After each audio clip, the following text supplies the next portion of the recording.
이번 이야기는 스토리로 엮어 보았습니다. 이 이야기는 제가 화폐 상습진으로 입원했을 때의 이야기입니다. 모든 내용은 100% 실화를 바탕으로 하고 있으며 저의 감정이 고스란히 담겨 있어요. 이때는 지금처럼 화폐 상습진을 이겨내고 평온한 일상을 보내던 시기가 아니었음을 알려드립니다. 저의 이야기가 여러분들께 위로가 되시길 바래요. 5월의 어느 날 아침에 겨우 정신을 차린 나는 이부자리에서 몸을 뒤척였다. 눈을 감은 채 몸을 똑바로 뉘었다. 눈을 뜨고 싶지가 않았다. 한동안 내 피부는 괜찮은 건 아니지만 내 기준엔 그냥저냥 편안한 날들이었다. 나는 계절의 변화를 굉장히 잘 알아차리는 편이다. 내 몸이 먼저 아니까. 예전엔 가을을 참 좋아했다. 더운 것도 싫었고 추운 것도 싫었다. 그런데 이제 그것도 완전히 바뀌었다. 계절이 바뀌는 게 싫었고 계절이 싫은 게 아니라 공기가 바뀔 때 어김없이 찾아오는 병변들이 싫었다. 그래도 요즘은 병변들이 참을만 했고 계절이 바뀔 때 불편하긴 해도 그럭저럭 참을만 했었는데 요 며칠 심상치 않은 기운이 느껴진다. 5월 초 한 10일 정도 스트레스를 크게 받을 일이 있긴 했었는데 그냥 넘어갈 정도의 느낌이 아니라 조금 불안하다. 얼굴에 그리고 귀에 열이 오른다. 얼굴에 열이 오르는 건 병변이 생기려고 할 때 그런 느낌이 있는데 괜찮겠지? 괜찮을 거야. 괜찮을 거야. 눈을 뜨고 싶지 않았다. 하지만 일어나야 할 시간이다. 무거운 몸을 이끌고 욕실로 갔다. 바로 거울을 보고 싶지 않았다. 내 얼굴이 어떤 모습일지 보는 것이 겁이 났다. 그래도 출근 시간에 늦지 않으려면. 눈을 떠보았다. 심장이 방망이질 치듯 요동친다. 입안이 바짝 마른다. 출근해야 하는 시간이 야속하다. 거울 속의 내 모습은 일부가 일그러져 있었다. 이마와 볼, 톡 쪽에 병변이 올라왔다. 얼굴이 또 왜 그러노? 아이들을 돌봐주러 온 엄마가 내 얼굴을 보고 하는 첫마디였다. 괜찮다. 내 갔다 올게. 괜히 씩씩한 척 목소리를 내본다. 그리고 얼른 엄마의 눈을 피했다. 눈을 보지 않아도 엄마의 시선이 느껴진다. 걱정스러운 눈빛이 느껴진다. 다녀오겠습니다. 얼른 집을 나섰다. 출근길. 예전에 내가 생각이 났다. 내가 너무 오랜 기간 화폐 상습진을 알아와서 엄마는 예전에 내가 힘들어하던 모습을 그대로 다 봐왔다. 치료 음식을 다 준비해 주시고 옷과 이불을 빨아주셨다. 음식 치료도 엄마가 아니었으면 하지 못했을 것이다. 전신에 있는 병변에 처치를 도와주신다고 하셨을 때도 내가 극구 거부했다. 내가 혼자서 알아서 하겠다고. 엄마는 신경 쓰지 마시라고 그랬었다. 나 혼자 방에 덩그러니 앉아서 진물나는 병변들, 피떡이 된 피부들을 처치할 때는 늘 담담한 듯 했지만 사실 더 이상 흘릴 눈물이 없었다. 나의 마음을 보이고 싶지 않았다. 걱정 끼치고 싶지 않았다. 엄마를 보면 눈물이 날 것 같았다. 기대면 엄마가 더 마음 아파하는 모습을 보일 것 같아서 그건 더 싫었다. 그땐 그랬다. 겨우 마음을 추스려서 좋은 생각만 하려는 나에게 엄마는 약한 부분이었다. 신호가 초록으로 바뀌었다. 얼른 정신을 차려 차를 몰았다. 나는 6살 아이와 이제 돌이 막 지난 2살 아이가 있다. 두 아이 모두 너무너무 소중한데 출근하고 일하고 퇴근하고 아이들 보고 하려니 힘이 든다. 다행히 엄마가 도와주시니 얼마나 감사한지. 엄마는 늘 내가 힘든 티를 안 내려고 해도 힘든 걸 느끼시는 것 같다. 늘 내가 퇴근하면 힘들지 라고 인사를 해주는데 힘들어도 힘들다고 할 수가 없다. 늘 괜찮다고 말했었는데. 그나저나 내 몸이 아무래도 좀 아플 모양이다. 몸에 있던 병변들이 진물을 토하기 시작했다. 가는 길에 약국에 좀 들러야겠어. 회사 근처에 약국이 하나 있다. 대충 앞에 차를 대고 약국에서 일회용 마스크를 계산했다. 얼굴이 너무 안 좋아 마스크를 써야 할 것 같았다. 내가 마음이 많이 담담해졌는데도 얼굴이 이럴 땐 사람들의 시선이 불편하다. 선주 씨 괜찮나? 사무실에 도착하니 마스크를 써서인지 나의 안부를 물어온다. 네, 괜찮아요. 좀 피곤해서 그래요. 씩씩한 척했다. 씩씩한 척하면 진짜 좀 씩씩해지는 기분도 들고. 5월 중순에 마스크를 쓰니 너무 답답하다. 아무도 마스크를 한 사람이 없는데 나만 마스크를 하니 이상하기도 하다. 감기로 보이려나? 나도 모르게 피식 웃었다. 이 와중에 감기였으면 좋겠다는 생각이 왜 드는 거야. 퇴근길. 하루하루가 어찌어찌 지나갔다. 아무래도 내일은 대학병원을 예약해야 할 것 같다. 머릿속에서 일정이 뱅글뱅글 도는 것 같았다. 나도 모르게 한숨을 내쉬었다. 대학병원은 바로 진료를 할 수 없기 때문에 기다려야 할 텐데 이번엔 얼마나 기다려야 할까? 다음날 아침. 이미 정신이 들었지만 자리에 가만히 누워 있었다. 천장을 보고 바로 누웠다. 심호흡을 했다. 그리고 눈을 감은 채 손을 들어 얼굴을 더듬었다. 거칠은 표면. 들어본 손이 축축하다. 아무래도 어제보다 좀 더 나빠진 것 같다. 얼굴에서 진물이 어제보다 더 많이 만져졌다. 몸을 일으켜 욕실로 갔다. 조심스레 거울을 보니 지금까지 보지 못했던 병변의 모습이다.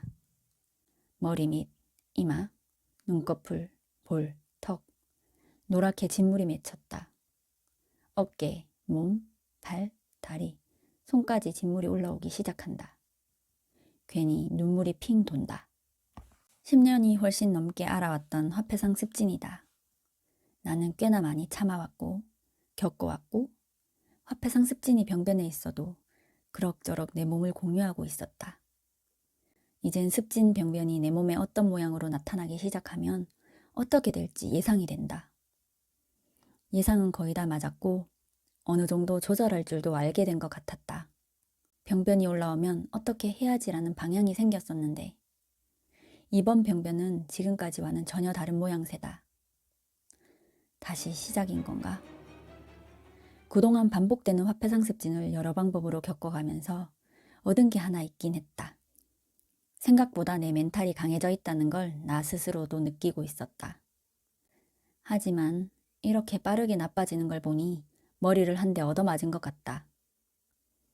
음식 치료로 낫는 방법도 알았지만 몇 번의 반복을 겪으면서 음식 치료도 지쳤다. 두 아이들을 돌보면서 재료를 준비하는 건 너무 힘들기도 하고 일을 하면서 챙겨 먹는 것도 힘들었다. 엄마에게 부탁하면 만들어 주실 것을 알지만 걱정시켜 드리고 싶지 않았다. 사실 더 이상 먹고 싶지 않았다.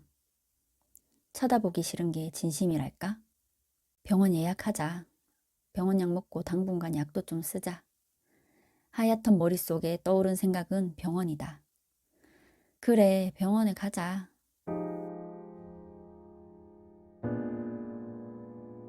아침 시간, 아이들을 돌봐주러 엄마가 오셨다. 아이고, 얼굴이, 니 괜찮나? 병원 가봐라. 괜찮더니 왜 또 그러노? 괜찮다. 병원 예약할라 한다. 너무 걱정하지 마라. 내 갔다 올게. 집을 나섰다. 5월 중순의 아침은 봄을 넘어서 오늘 낮은 더울 거야를 말하고 있었다. 차 안에 둔 마스크를 꺼냈었다. 아, 너무 답답해. 차 안이니까, 혼자니까 그냥 벗어버렸다. 백미러로 얼굴을 보았다. 이마와 눈이 겨우 보일 정도였는데 노랗게 진물이 올라와 있는 작은 병변이 10군데는 더 되는 것 같다. 한숨이 나왔다. 오늘 바로 병원 예약해야겠다. 괜찮다, 괜찮다, 괜찮을 거야. 차 안에서 소리내어 혼잣말을 했다. 내가 하는 말이 내 귀로 다시 들려왔다. 괜찮다, 괜찮다, 괜찮다, 괜찮을 거야. 다니던 대학병원의 예약은 생각보다 빨리 잡혔다. 한동안 견딜만 하여 병원을 가지 않은 지 몇 달이 지났었다. 그동안 간호사 선생님들께 밝게 인사하고 안부를 건넸었는데 오랜만에 전화했는데도 나를 기억하셨다. 내가 급하게 요청을 드렸고 상태가 안 좋음을 알렸더니 간호사 선생님께서 다음 주 월요일로 나를 잡아주셨다. 어쨌든 5일만 더 버티면 되었다. 내 대학병원의 첫 진료는 첫째 아이가 돌을 지난 그쯤이었다. 화폐상습진 병변이 반복될 때마다 음식 치료로 증상을 완화시켰고 견뎌왔었는데 2011년 음식 치료 이후 4년 정도를 반복될 때마다 음식으로 증상을 다스리다 보니 진짜 이제 그 음식들이 너무너무 싫어졌다. 더 이상 목구멍으로 그 음식을 넘길 수 없을 정도가 되자 다른 방법이 없었다. 더 이상 아프고 싶지 않았다. 고통받고 싶지 않았다. 어차피 피부과 약으로 낫지 않는 것은 알았기에 나의 병원 진료는 그냥 증상만 좀 완화하자라는 마음이었다. 물론 마음속에 일말의 기대가 없는 건 아니었다. 혹시 큰 병원에는 무엇인가 답이 있는 게 아닐까? 혹시 나아지지 않을까? 하지만 그런 생각들을 애써 털어냈었다. 그래도 그냥 대학병원을 예약했었다. 2015년 첫 진료 때가 떠올랐다. 신랑이 동행했던 대학병원 피부과 진료였다. 진료를 기다리던 그때 내 모습은 엉망이었다. 얼굴 일부와 한쪽 눈은 병변이 생겨 그 부위가 부어 있었고 얼굴은 진물이 흘렀고 엉망이었다. 같이 대기하던 어떤 아주머니께서 가리지 않은 내 모습을 보고는 이렇게 말을 걸어왔다. 아이고 젊은 아가씨가 어쩌다가 피부가 그렇게 되었대. 너무 안타깝다. 아이고 어쩌누 어째. 나는 멋쩍은 듯 웃었다. 시선을 어디 둘지 모르겠어서 괜히 바닥을 보며 이야기했다. 괜찮아요. 견딜만 해요. 괜찮아지겠죠 뭐. 아가씨 내가 전화번호 줄 테니까 연락 한번 줘요. 본이 너무 안타까워서 그래. 차라도 한 잔 사줄게. 아주머니는 내게 전화번호를 적어주었다. 기분이 이상했다. 그냥 피식 웃었다. 네, 감사합니다. 주위를 둘러보았다. 앉은 많은 사람들 중 나 같은 모습의 사람은 없었다. 또다시 고개가 바닥을 향했다. 괜히 다들 나만 쳐다보는 것 같았다. 아주머니의 목소리에 괜히 주목받는 것 같았다. 애써 마음을 가다듬었다. 대기 모니터에 내 이름이 다음 순서로 떴다. 신랑을 보며 멋쩍은 듯 웃었다. 나는 괜히 실없는 소리를 했다. 신랑이 따라 웃었다. 그 와중에 그냥 약을 쓰면 지금보다 나아지겠지 라는 생각이 머릿속을 스쳤다. 기대하지 말자, 기대하지 말자. 대기실에 앉아 순서를 기다리며 괜히 머리를 도리질 쳤다. 그리고 마음을 가다듬었다. 나는 치료 효과를 극대화하는 법을 알았다. 나의 치유를 믿고 내가 하는 행동에 의심하지 않는 것. 내 마음속에 치유에 대한 확신을 가득 채우는 것. 음식 치료를 할 때도 이 마음을 갖고 시작하는 것과 아닌 마음일 때는 치료 효과는 엄청나게 달랐다. 그래, 지금보다 나빠질 건 없어. 좀 쉽게 편하게 가보자. 힘들다. 그만 내려놓자. 괜히 기분이 조금 업되는 느낌이 들었다. 그 기분을 타 조금 더 밝게 웃어보았다. 얼굴이 뻣뻣했다. 황선주 씨, 1번 진료실로 들어오세요. 스피커에서 호명하는 소리가 들렸다. 이 말이 왜 웃겼는지는 모르겠다. 뻣뻣한 얼굴이 웃겼던 걸까? 몸에 스프링이 달린 것처럼 벌떡 일어났다. 똑똑. 진료실 문을 열었다. 나이 든 의사 선생님일 줄 알았는데 까만 피부에 키가 큰 젊은 의사 선생님이셨다. 의사 선생님을 보고 그냥 웃었다. 의사 선생님이 첫마디가 이랬다. 무슨 좋은 일 있으세요? 그렇게 인연이 되었던 대학병원 진료는 몇 년을 이어갔다. 스테로이드를 쓰기도 하고 너무 오래 써서 면역 억제제를 쓰기도 했다. 1년 반쯤 지나자 약을 나 스스로 조절할 수 있는 단계가 되었다. 약을 스스로 조금씩 조절해 가면서 내 몸의 변화를 살폈었다. 의사 선생님보단 내가 내 몸을 더 잘 알 수밖에 없다고 생각했다. 처방해주는 약 중 일부를 내가 따로 요청하기도 했다. 피부과 진료는 내가 예상했던 대로 증상만을 완화할 뿐이었다. 하지만 나는 진료 가는 날은 언제나 웃으며 진료실에 들어갔다. 피부 상태가 그냥저냥 견딜만 하면 요즘 좋아요 라고 말했고, 피부 상태가 보기에도 나쁘면 견딜만 해요 라고 말했다. 화폐상 습진은 낫지 않을 거라는 걸 알기에 당장에 힘든 걸 줄여주는 것만으로도 하루하루를 버티는 힘이 되었다. 진료를 기다리는 5일은 하루하루가 너무 길었고 또 모아놓은 5일은 금방 지나간 것 같기도 했다. 5일 동안 내 상태는 더 나빠졌다. 너무 오랜만에 진물이 너무 많이 나서 입고 있는 옷을 적셨고 한동안 쓰지 않았던 명주천을 다시 꺼내서 몸에 그리고 손에 팔에 감았다. 병변은 통증을 동반했고 옷이 닿으면 쓰라리고 아팠다. 얼굴은 많은 부분이 진물로 가득 찼다. 마스크를 써도 눈에, 이마에 있는 병변들이 너무 잘 보였다. 눈썹에 있는 털을 따라 작은 고드름처럼 진물이 달렸다. 마스크는 하루에 2번씩 바꿨다. 얼굴 진물이 마스크에 붙어서 엉망이 되고 말았기 때문이다. 통증이 있으면 진통제를 먹었다. 그러면 통증은 나아졌지만 몸에, 어깨에 진물들 때문에 너무 불편했다. 어떻게 출근을 했는지, 어떻게 일을 했는지, 직원분들의 걱정하는 눈빛이 다 느껴졌기에 몸이 움츠러졌다. 그 와중에 난 괜찮은 척했다. 그리고 집에 와서는 긴장이 풀리며 쓰러졌다.